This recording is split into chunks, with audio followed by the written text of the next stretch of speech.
Okay, ito ipadayon no atong lessons no sa church history. Sa pagi ni Guyana ang Christianity sa tibuok kalibutan. Na ato makita nga sukat pa lang gyud sa pagsugod sa Christianity dito sa Jerusalem. Ato makita daghang mga factor nga nakatabang sa pag-spread out sa Christianity. Usa na niya na ang Jewish culture, pinagi siya diaspora sa nagkatigulag sila napaspas ang Christianity. Then pinagi sa communication using Greek language, nga di makahimo sila sa pag-communicate sa tanang lingwahe, sa tanang nga mga nasod, pinagi sa Grego. Tungod kaniya nga time, ang Greek may nahimong international language. So, nahimong paspas ang pag-share sa Ebanghelyo pinagi sa mga Greek language. Ikatulo, ang Roman government, nga pinagi sila ang mga dalan, sila mga karsada na na-establish, nahimong paspas pag-ayo ang pag-spread out sa Christianity. Appeal pa niya na ang itawag nila peace, trade, and travel. So, dako kayo ito o mga factor nga naka-influence sa pag-spread out sa Christianity. Kaya ito makita sa dihang nag-spread out ang Christianity, paspas kaya ang pag-spread out, doon ay mga persecutions na mitumaw. Okay? So, karon atong itakog kini gitawag strong opposition to Christianity. Strong opposition to Christianity. Adunay tulo ka mga gitawag nato popular opposition. Kani siya tulo, gitawag ni siya popular opposition or Christian offense. So munay pagtawag ani na atong tanawon. Unsa ni gitawag religious offense? Bawat ba ipasabot ng mga Kristohanon na kasalanan at ani higayon na ang mga Kristohanon gipasanginlan lang. Gipasanginlan ang mga Kristohanon, ang mga Christians during this time, nagitawag sila og Christian offense, tungkol kay gipasanginlan ang mga Kristohanon nga may nahimong hinungdan sa mga floods, earthquake, sa mga kalamidad nga nagapanghitabo niadto nga time. Nga sa dihang mga tao, mga religious leaders, mga pagano nga mga relihiyon niadto nga time, mga leaders nila, nangita sila kinsay unsay mga rason, naglibog sila pag-ayo unsay mga rason nanong nahitabo to nga mga catastrophe sa ilang kinabuhi. Dunay linog, dunay baha, makamatay nga nagapanghitabo ato nga time. So sa ilang pagsabot-sabot sa mga pagano nga mga religion, ang ilang gi-blame ang mga Christian. Manang gitawag ni siya og religious offense. Tungod kay ginahuna sa mga relihiyon dito nga mga pagano ang hinungdan sa mga kalamidad ang mga Christians. Another accusation sa mga pagano, sa mga Christians, kadin ang mga Christian ilahang ginakusahan religious offense pagyapon ta, ilang giakusahan ang mga Christian nga din ang mga Christian mga cannibals. Sa rason nga din ang mga Christian sa dihang mag-ambita sa balaang panihapon, gikawon nato ang lawas, di ba? Gikawon tag lawas, niinom tag dugo. Okay, so sa panahon sa sacrament. So muna giakusahan ta sa mga cannibals, mukawon og lawas, mukawon taw buinom pud taw dugo. Then ikatulo ang mga ang lain pang accusation sa mga pagano, sa mga Christians, nga din sumala pa nila ang mga Christian mga atheist. Nganong atheist sa ilang pagtan-aw mga Christian tungod kay ang mga Christian dili man mo simba sa ilang mga Diyos. Kaya ikaduha, ang mga Christian dito sa ilang panimalay, dito sa ilang kapitigumanan, walay mga gitawag rebulto, walay mga santos. So muna sa sinundan nganong giakusahan ang mga Christians nga mga atheist or walay tinutulos. Tungod kay mga pagano, nagsimba sila sa nagkalain-lain nga mga Diyos. Then ikatulo, akusasyon nila sa mga Christian, hindi na mga Christian, mga immoral, who practice magic. So, muna ilang sagad ng mga akusasyon. So, ang ilang pagkunahuna sa mga Christians na other religion, lahi ng mga relihiyon, or unusual nga religion. So, muna ilahang pagtanaw sa mga Christians. Muna yung gitawag siya religious offense, sunod kay sa ilang paglantaw, ang Christianity lahi ng relihiyon. Then, ikaduha, nga popular opposition sa mga Christian, no? At makita, gitawag ethical offense. Ngayon, gitawag din siya og ethical offense. Number one, tungod kay mga Christian, dili sila mo appeal og mga socialization, mga kudyaka, mga gatherings nga may kalambigitan sa pagtagpaw sa lawas ani kalibutan. Ang mga Christian dili sila moadtong imnanan. Ang mga Christian dili sila moadtong mga sugalanan. Ang mga Christian dili moadtong mga bar. So muna usa sa rason nga din ethically ilahang giakusahan ang mga Christian nga mga unsocialized people. Now, muna usa sa mga rason atong makita nga doon ang mga Christian giakusahan sila nga din mga unsocialized, uncivilized people, mga tao nga din atong makita nga din ubos og kahinta na ingon Christians refuse to attend the immoral and brutal shows and contest of that day, which included killing people. Nahinumdum ta katong gitawag gladiator. So dito sa arena doon ay magpinatinay. So atong makita dito nga din ang mga Kristohano dili ganahan mo tanaw ato. Ang Kristohano dili mo join niya. Ikaduha, Christian refuse to murder their young children by abandoning them in lonely places, a common practice then. During those times, doon ay mga practices nila nga din ang ilang mga anak na sila lugar dito nga dito usa sa practice nila sa ilang religion nga din ilang ihalad ang ilang anak pinagis pagbiya ato mga kamingawan. So ilang tong ikaw dito paniagi ato nga ilang gibuhat sa ibilin nila ilang anak dito sa kamingawan. Makita nato nga nahimuot ang ilang Dios ato nga tayo. So muni common practice sa mga pagano nga din labos na sa ginigibuhat sa mga Christians. So muna sa mga ito. Ikatulo, they refuse to live by standards which emphasize sexual lust, material possession. So muna they refuse to live by standards by emphasize sexual lust. Dili ganahan mga Christian, labas na hindi ganahan mga Christian mo adto dito sa mga bar. Kato mga na yung naghubo ng babae kaysa una na naman sa mga pageant na dito ang mga mahitabo sa una. So ang mga Christian dili gid ato dito sa mga kahilayan, dili dito mo socialize dito sa mga bisyo sa kalibutan. So muna ang sagad ng mga Christians iakusahan sila ang ethical thing. Then ikatulo, pinagitawag economic offense. Now, ang economic offense naghisgot ni mahitungod kalambigitan sa panginabuhian. Like for example, sa Acts chapter 19:23 up to 34. Kini naghisgot mahitungod sa kinabuhi ni Demetrius. Si Demetrius, he was a silversmith. So, may trabaho ni Demetrius. Ang trabaho ni Demetrius mao paghimo pangalarawan, mga Diyos, mga naong o isura sa mga Diyos ito nga panahon. One time sa diha si Apostol Pablo nagwali sa mga region, daghan ang na-convert, daghan ang mituo sa wali ni Apostol Pablo. O gilang ipandabog ang ilang mga rebulto, gipandabog nila mga Diyos. Ug labaw sa tanan daghan na dili na mopalit og mga rebulto. Sumihinay ang negosyo ni Demetrius. Og tungod nini gikalagutan ni Demetrius si Pablo og nag-create si Demetrius og riot dito sa Ephesus. Og iyang ipasanginlan si Pablo niya nagitawag economic sabotage. Ngayon pinagis ni Pablo na bungkag yung negosyo. So muna nag-create siya riot kagubo.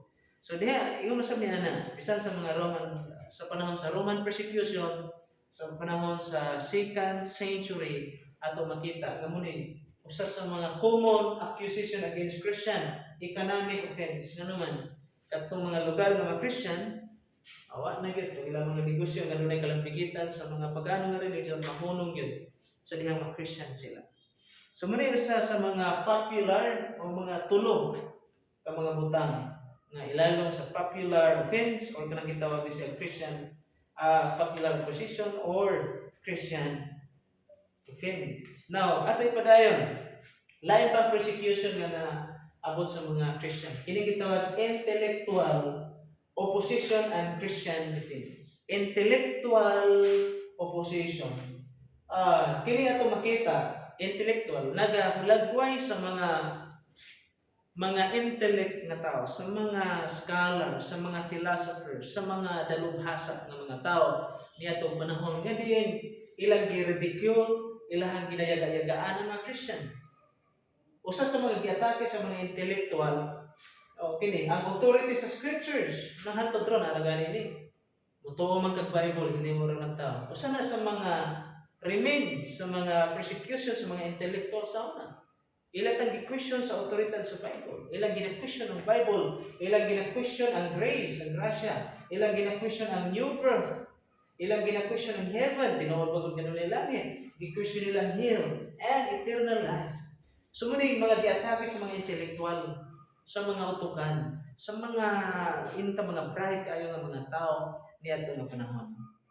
So muna gitawag sa intellectual opposition kay ang mga intellectual opposition nag-create sa confusion sa mga tao ug naggiya ni sa mga tao nga din pinaagi sila ang pagyaga-yaga sa mga Christian, pinaagi sila ang knowledge, pinaagi sila kahibalo, ilahang gituis o gina-question ang mga importanteng mga dokumento, importanteng pagtuo sa mga Kristohanon niadto nga panahon. So muna yung mga then pinaagi sa mga opposition sa mga intellectual ato makita nga din aron masulba ang problema ang mga Christian nakaimbento o kanang gitawag apologies. Apologies, it is a Christian written answers of defense. Okay, of defense in answers to opposing attacks made against their beliefs against the intellectual. So, gisulat nila na. Muna depensa, tubag o depensa sa mga akusasyon sa mga intellectual ng tao niya itong panahon. Aron madepensaan ang pagtuo sa mga Kristohanon niya itong panahon. Now, the word apology used in this way is not a statement of regret. It is a defense made for one's belief. So, muna apology, a defense of one's belief. Apologies is a defense of Christian belief. So, dihan na nato makita no, muna yung mga intellectual opposition against Christians. Usa sa pinaka-writer sa apologetic no, si Justin Martyr. Si Justin Martyr, gitawag siya martyr tungod kay gipatay man to siya tungod sa iyang endeavor sa pagsulat o depensa may tungod sa Christianity. So usa sa matoy gitawag siya martyr, gipatay siya tungod sa iyang pagtuo, tungod sa iyang pagdepensa sa pagtuo sa mga Kristohanon. Now si Justin Martyr, he wrote a great work called Apology when he addressed to the emperor si Emperor Antonius Pius. Nagsulat si Justin Martyr og apology para depensahan ang ilang pagtuo ngadto kang Antonius Pius o sa iyang adopted son nga si Marcus Aurelius. Justin had been a pagan philosopher before his conversion. He answered the charge against Christianity one by one. He used his abilities as a scholar to present Christianity in a way that people of his day could understand it according to their way of thinking. As a result, the Greek scholars were able to understand the truth of the gospel. Grabe ang gibuhat ni Justin Martyr. Nagsulat siya ng apology, iyang gi-address na kang Marcus Aurelius o sa iyang sa iyang amahan na si Antonius Pius.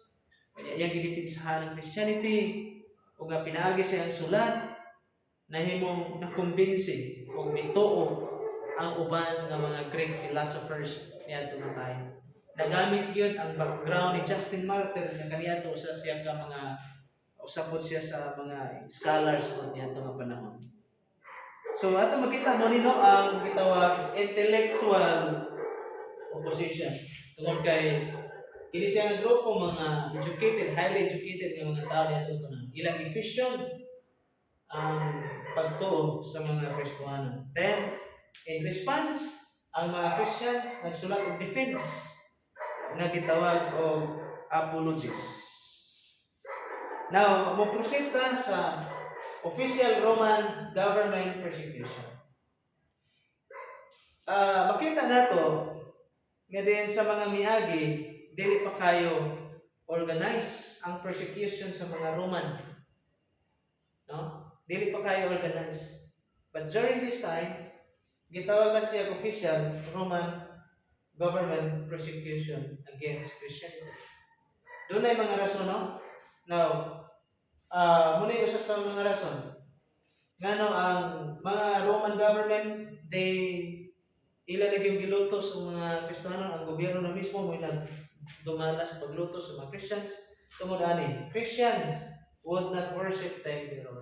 During this period, ang emperador, tanan nga mga religion, ginamanduan na simba kung dapat ang emperor. So, tanan nga mga paganong religion, ilahang giyukuan ang emperor. Ilang gidugang sa ilahang mga Diyos. But ang Christianity, they would not worship the emperor as their God. Tungod kay ang ligon nga pagtuo sa mga Christians, there is only one God in heaven.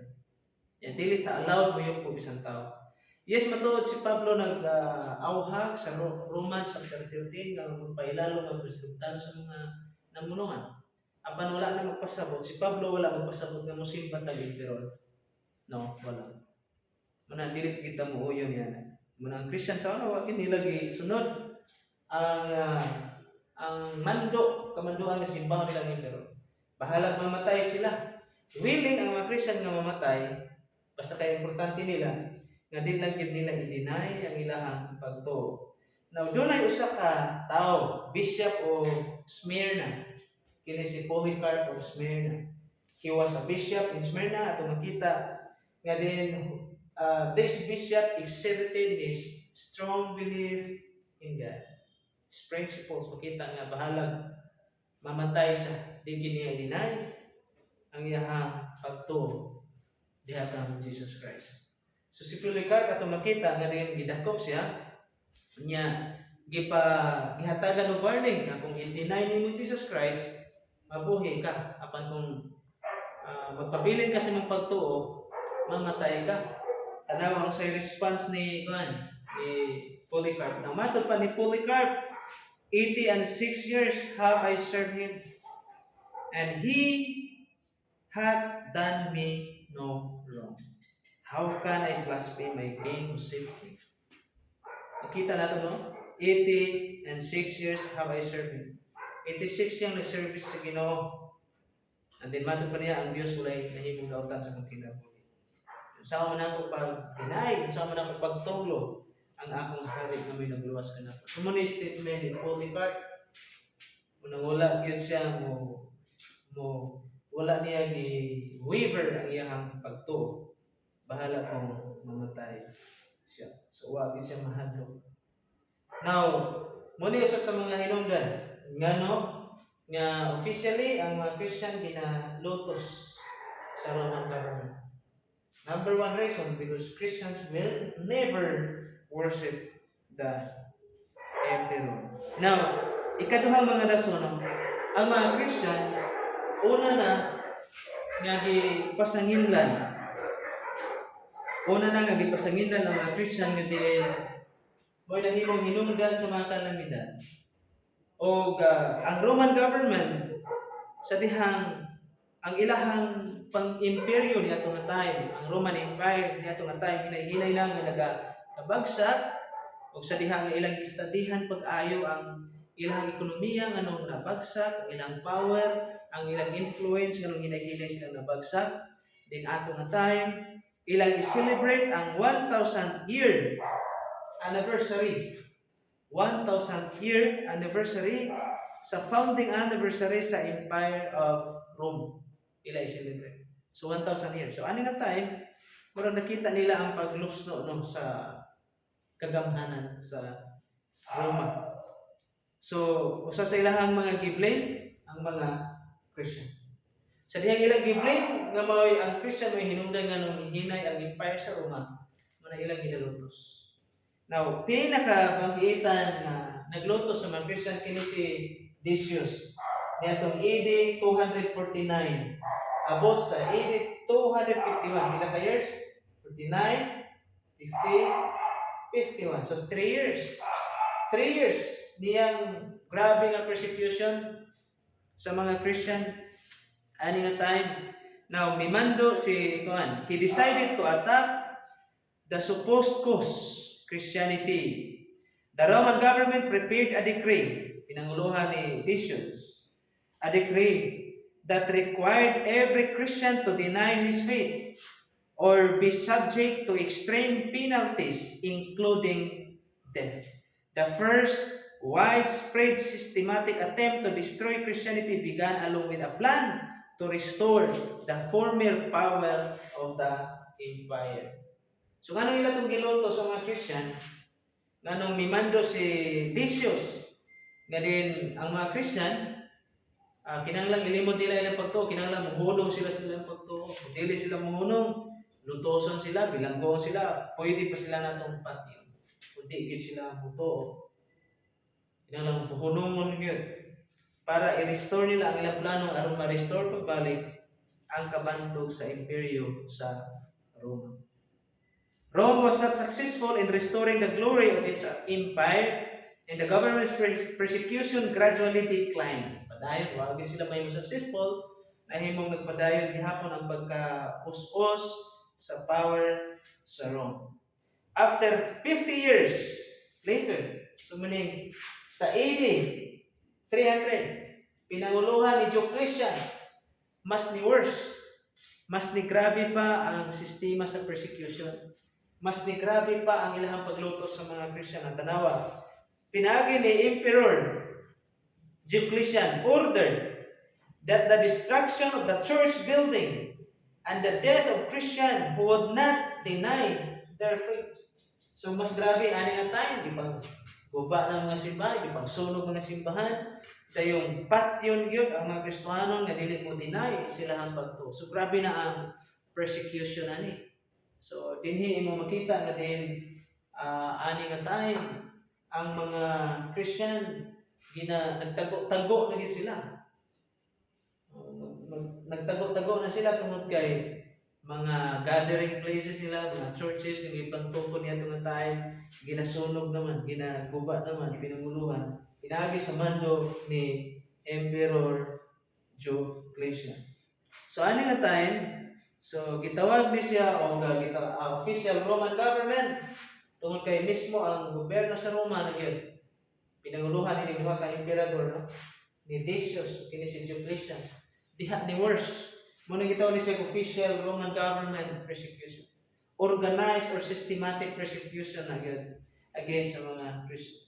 Now, sa dihang namugna ning mga persecution, doon ay positive effect sa mga Kristiyano. Unsay positibong epekto? Sa dihang grabe persecution, pangluto sila, patio sila, o dili nila i-deny ang pagtuo. So, ani nga time, nigawas ang genuine ng mga Christian. So, sa dihang ginaluto sila, katong mga taphaw pagtuo, ilang gini na yung nihunong sila sa pagpangalaga sa Ginoo. Apan ang lisod lang ito yung mga likon. So, nabilin yun ang mga likon. Apan sa lain pa nga mga sitwasyon na gihapoy lain nga mga dili maayong epektibo nga mga results. Like for example, number 1, many good leaders were killed. Daghan nga mga maayong leader at the time. So nawad-an og mga maayong nga leader ang Christianity. Ikaduha, some Christians became fanatical and desired to be killed, martyred. Mingang fanatical, doon ay ubang tuod, willing magpakamatay, pero lahi ang ilang motibo. Ganahan sila nga din, mamatay sila, mahimong silang bantugan. Ang ilang hangalan mahimong sikat sa mga tao. Kaya diya tuwag na tayo, katong unang nangamatay ng mga Christian na himong sikat. So, ani nga tayo, sa dihang ginaloto sila, murag na-encourage po silang magpakamatay na lang po sa Christianity, tungod kay ganahan sila nga mahimong mahisama sa mga nangamatay nga nauna, mahimong bantugan, mahimong sikat ang ilang mga pangalan. Ikatulo, because the government often sought out the bishops, the office of bishop came to have a new importance. Tungod sa mga persecution, ang mga churches, no, o nga ato sa mga sundalo, ang unang pagitaon kayo sa mga kinsay leader niyo dinhi. leader unay pangitaon. So ato nga time diha nag na may come up sa idea sa tao ba ang dako nga position sa bishop or elder or pastor. Yan nahimo ni siyang sayop nga kwan tungod kay mura na maghari o mura na maggrabe kinsa nga prinsipe na leader. Tungod ani nga may sagad ay pangitaon leader na. Upat, the pressure of fear caused meaning to look of the relics of past martyrs as a source of magical power. So tungkol sa grabe persecution, doon ay kahadlok ng mga tao. So nagtuo itong mga tao na ang bukog sa mga katong mga martyr na nangamatay na igahom kapanalipod nila. So ipangugkom nila itong ubang bukog aron gamo nila panalipod. Sila ang galingon. Ikalima, the problem of what to do about those who deny their faith developed. So ani nga time naghimo ng mga balaod ng mga simbahan. So muna yung mga negative effects sa Christianity. Yan itong time tungod sa mga persecution. So naghulang na sa itong buhaton sa mga mimbiya. So yung ba? So ato na nang itakwil, ato na nang dili na itong pasimbahan sila. So ani na nag-create na strong ordinance. Mura o na tayo na ordinansa ang simbahan. Now, human sa mga pagluto. So ani nga time ato makita na grabe kay pagluto sa Christianity. Naghuna-una mo sila nga murag wa nay katapusan ang ilang pagluto. Apan mo nag-ingon sa karaan nga ang tanan may katapusan. So din ato makita end of official Roman government persecution. Natapos yun ang brutal, ang grabe nga pagluto sa gobyerno sa Roma batok sa mga Christians. Na atong i-review naman, nitong AD 100 na may persecution ng mga Christian, pero gitawag ko sa unorganized persecution. Nganong unorganized naman kay mangilan-ilan lang mga lugar, mga dapit lang. Walay labot ang mga authority. So, muna isagad na mahitabo. Okay, mga religious leaders lang yung mga kontra.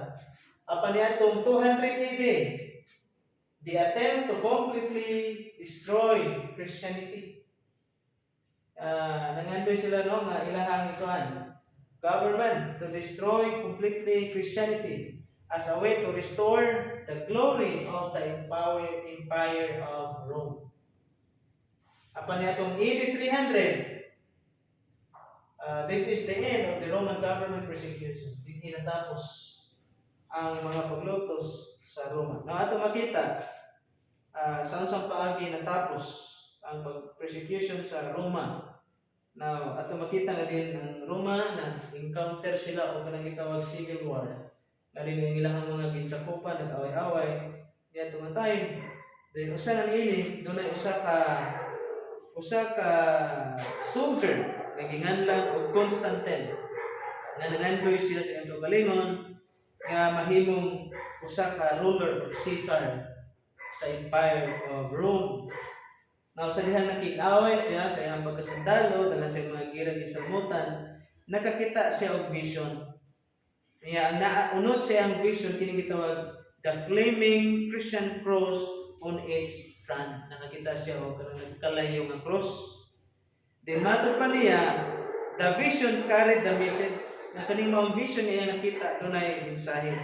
Nga matod pa niya, this message is, with this sign, conquered. So Constantine won the important battle and in agreement with the emperor of the eastern part of the empire, he published the Edict of Milan. Kita na ito, AD 313. He published this edict, gitawag siya Edict of Milan tungkol kay dito sa Milan, mihimo siya decree. Balaod. O sa may unod, that this edict contained the granted toleration to Christianity. Now, sa may buti pasabuti ang gitawag toleration to Christianity. The word toleration means permission to practice. Gitugutan na sa pag-practice ang mga Christian sa ilahang pagtuo. Nga, based on this edict, ato makita, nga din free na ang mga Christian. O niya atong makita nga din gani ang Christianity nahimong official religion sa Rome. Sukad niya atong 313 AD minagi ni Constantine. So muna pangutana nato karon. Si Constantine converted ba sa Christianity? Muna sagad pangutana sa tao. Para ito makita na si Constantine sa dihang santo siya nagmadaogon, iyang hatagag pabor ang mga Christian, apan daghang dagko nga crime ang nabuhat usab ni Constantine. Ug kadto siya nagpakita, deep inside siya kasing-kasing nga wala gid siya nag-convert sa Christianity. Apan sumalak pa sa mga sugilanon sa uban na ang inahan ni Constantine mao Christian. So munang nakita nato nga din ngano na siya nga vision tungod kay kabalo siya unsa ang nasa Christianity. Pero para sa kuha, no? Gigamit lang ni Constantine ang Christianity for his own political motive. So, pinakita man ni Constantine, imagine no? Pila ka years na ilang i-persecute ang mga Christians, kung saan nilang patay, bisag kung saan nilang sulog ang mga simbahan sa mga Christian, nagpadayon ang nagdaghan ng Christianity. So, nakita na ni Constantine, Christian na iyang mama. So, nakita na ni Constantine nga senaryo sa kinabuhi sa mga Christian. Pag muna sa sinundan, ngano nga, naagid siya idea nga ang mga Christian makatabang gid sa iyang political will. Ang Christianity makatabang sa iyang ambisyon.